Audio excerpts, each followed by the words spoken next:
Tech ട്രാവലിന്റെ പുതിയൊരു വീഡിയോയിലേക്ക് എല്ലാവർക്കും സ്വാഗതം. നമ്മുടെ ഇന്നത്തെ യാത്ര എന്ന് പറയുന്നത് നിങ്ങളുടെ ഊട്ടി യാത്രയിൽ നിങ്ങൾ മസ്റ്റായിട്ടും ഉൾപ്പെടുത്തേണ്ട ഒരു സ്ഥലത്തേക്കാണ്. Pykara boat house. വേറെ ഊട്ടി ബോട്ട് ഹൗസ് എന്ന് പറഞ്ഞ് വേറൊരു ബോട്ട് ഹൗസ് ഉണ്ട്. ഇത് അതല്ല, നമ്മൾ ഗൂഡല്ലൂരിൽ നിന്നെല്ലാം പോകുന്ന സമയത്ത് കയറേണ്ട ഒരു ബോട്ട് ഹൗസാണ്. വളരെ മനോഹരമായിട്ടുള്ള ഒരു ബോട്ട് ഹൗസാണത്. മറ്റു ബോട്ട് ഹൗസുകളെ അപേക്ഷിച്ച് ഒരു തിരക്ക് കുറഞ്ഞ ഒരു ഏരിയ ഇതാണ്. അങ്ങനെ നിലമ്പൂർ വഴി നമ്മൾ പോകുമ്പോൾ ആദ്യം ഗൂഡല്ലൂർ എത്തി. ഗൂഡല്ലൂരിൽ നിന്ന് നമ്മൾ നേരെ വലത്തോട്ട് തിരിഞ്ഞ് നമ്മൾ സഞ്ചരിക്കുമ്പോൾ ആദ്യം വരിക ഫ്രോഗ് ഹിൽ വ്യൂ പോയിന്റ് ആയിരിക്കും. അവിടെ നിന്ന് കുറച്ചുകൂടി മുന്നോട്ട് പോയി കഴിഞ്ഞാൽ ഈ ഒരു യൂക്കാലിപ്സ് പ്ലാന്റേഷൻ വരും. അവിടെ നിന്ന് മുന്നോട്ട് പോയി കഴിഞ്ഞാൽ പിന്നെ അടുത്തായിട്ട് വരിക നീഡിൽ റോക്സ് വ്യൂ പോയിന്റ് ആയിരിക്കും. ഇവിടെ നിന്ന് നമ്മൾ മുന്നോട്ട് സഞ്ചരിക്കുമ്പോഴാണ് ഈ ഒരു പൈക്കാര ബോട്ട് ഹൗസിൽ വരിക. ഇവിടെ നിന്ന് നമ്മൾ ഈ ഒരു ഉള്ളിലേക്കുള്ള വഴിയിലൂടെയാണ് പൈക്കാര ബോട്ട് ഹൗസിലേക്ക് നമ്മൾ പോകേണ്ടത്. ഇവിടെ നിങ്ങൾ ശ്രദ്ധിക്കേണ്ട കാര്യം, ഇതൊരു കൊടും വളവിലാട്ടോ. നമ്മൾ ആ കയറുന്ന സ്ഥലത്ത് പെട്ടെന്ന് നിങ്ങൾ തിരിക്കരുത്. നിങ്ങൾ ഗൂഗിൾ മാപ്പിലൊക്കെ എല്ലാം ഇട്ട് പോകുമ്പോൾ പെട്ടെന്ന് നിങ്ങൾ ഈ ഒരു ഡൈവേർഷൻ കാണുമ്പോൾ തിരിക്കരുത്, നോക്കി മാത്രം തിരിക്കുക. അപ്പം നമുക്ക് മുന്നോട്ട് പോകാം. ഇവിടെ നിന്ന് ഏകദേശം ഒരു 1.5 കിലോമീറ്റർ മുന്നോട്ട് പോകണം. റോഡ് ഇപ്പോൾ കുറച്ച് മോശമാണ്, ഒരു പക്ഷേ നന്നാകുമെന്ന് വിചാരിക്കുന്നു.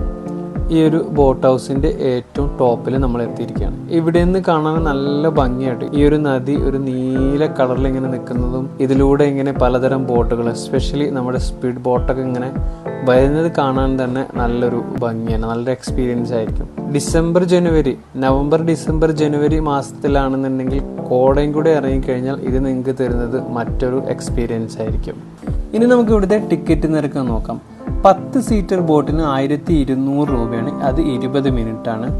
8 സീറ്റർ ബോട്ടിന് 1000 രൂപ, അത് 20 മിനിറ്റാണ്. പിന്നെ 2 ഓർ മാക്സിമം 3%, അതായത് ആ സ്പീഡ് ബോട്ടിന് 10 മിനിറ്റിന് 1000 രൂപയാണ് വരുന്നത്. ഇതാണ് ഒരു ടിക്കറ്റ് നിരക്ക് പറയുന്നത്.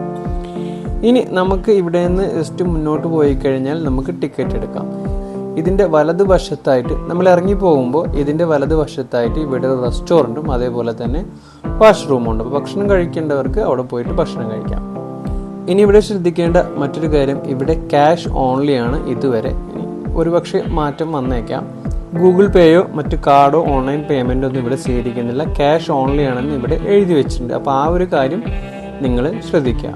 നിങ്ങൾക്ക് തന്നെ കാണാം, ഇവിടെ ആളുകൾ പലതരം ബോട്ടിങ്ങിന് വേണ്ടിയിട്ട് ക്യൂ നിൽക്കുകയാണ്. ഇവിടെ വരുന്നൊരു പ്രശ്നം എന്താണെന്ന് വെച്ച് കഴിഞ്ഞാൽ, വീക്കെൻഡ് അല്ലെങ്കിൽ പബ്ലിക് ഹോളിഡേയ്സിൽ നിങ്ങൾ വരുന്ന സമയത്ത് വലിയ ക്യൂ ആയിരിക്കും.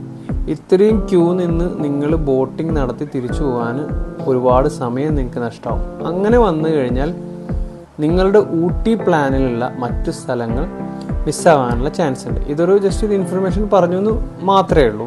പിന്നെ ഇവിടെ മസ്റ്റായിട്ട് എഴുതി വെച്ചിട്ടുണ്ട്, ബോട്ടിൽ നിന്ന് ഒരിക്കലും സെൽഫി എടുക്കരുത് എന്നും ബോട്ട് മൂവ് ചെയ്യുന്ന സമയത്ത് എഴുന്നേറ്റ് നിൽക്കരുത് എന്നെല്ലാം എഴുതി വെച്ചിട്ടുണ്ട്. ബോട്ടിൽ കയറുന്നതിന് മുമ്പ് മസ്റ്റായിട്ടും എല്ലാവരും ലൈഫ് ജാക്കറ്റ് ഇവിടെ ധരിച്ചിരിക്കണം. അത് എല്ലാവർക്കും ധരിച്ചതിന് ശേഷം മാത്രമേ എല്ലാവരും ബോട്ടിൽ കയറ്റൂ. അപ്പോൾ നിങ്ങളുടെ അടുത്ത ഓഡിയോ ട്രിപ്പിൽ മസ്റ്റായിട്ടും ഈ ഒരു പ്ലേസ് ഒന്ന് ആഡ് ചെയ്യാൻ ശ്രമിക്കാം. നല്ലൊരു സ്ഥലമാണ്. അപ്പോൾ നിങ്ങൾക്ക് ഈ വീഡിയോ ഇഷ്ടപ്പെട്ടെന്ന് വിചാരിക്കുന്നു. ഇഷ്ടപ്പെട്ടു കഴിഞ്ഞാൽ തീർച്ചയായിട്ടും ലൈക്കും ഷെയറും സബ്സ്ക്രൈബും ചെയ്യാൻ മറക്കരുത്. വീണ്ടും മറ്റൊരു വീഡിയോ കാണുന്നവരെ ഗുഡ് ബൈ.